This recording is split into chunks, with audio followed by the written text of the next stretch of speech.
খুব কষ্টের কাম, খুব কষ্ট হয়। হ্যালো গাইজ, আসসালামু আলাইকুম। আপনারা কেমন আছেন? আশা করি ভালো আছেন। আপনাদের দোয়ায় আমিও ভালো আছি। আজকে আপনাদের আমি স্বচক্ষে ঘুরে দেখাবো কুমড়া বড়ি কীভাবে তৈরি করা হয়। আপনারা ভিডিওটি শেষ পর্যন্ত দেখতে থাকবেন। আশা করি আপনাদের ভালো লাগবে। আপনারা নিজ হাতে কিভাবে এই বড়ি তৈরি করবেন না দেখলে কখনো বুঝবেন না।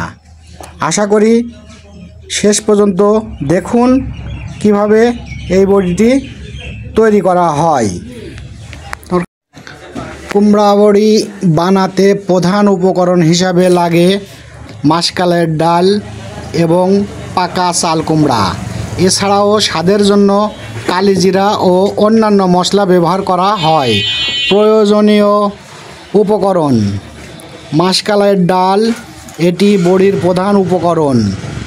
পাকা চাল কুমড়া, বড়ি বানানোর জন্য পাকা চাল কুমড়া ব্যবহার করা হয়। কালিজিরা, সুগন্ধের জন্য কালিজিরা ব্যবহার করা হয়।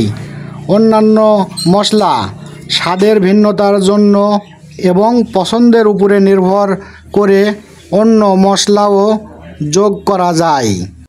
একটা বড় গামলায় বাটা ডাল ও চাল কুমড়া ভালোভাবে অল্প অল্প করে মিশিয়ে মাখাতে হবে। ডাল মাখাতে মাখাতে একটা ফ্লাফি ভাব আনতে হবে। মাথায় রাখবেন, এ মিশ্রণটি অনেকক্ষণ ধরে মাখাতে হবে।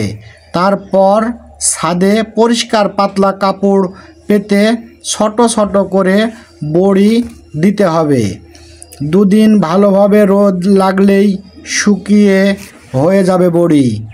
প্রথম দিন দুপুরের দিকে হাত দিয়ে দেখে যদি মনে হয় একটু শক্ত ভাব হয়ে গেছে, তাহলে কাপড় উল্টে বড়ির উল্টো পাশে রোদে দিবেন। 5-7 দিন পর থেকে রান্নায় ব্যবহার করতে পারবেন। বন্ধুরা, আজকের এই ভিডিওটা আপনাদের কেমন লাগলো আশা করি কমেন্ট করে জানাবেন। ভালো থাকবেন।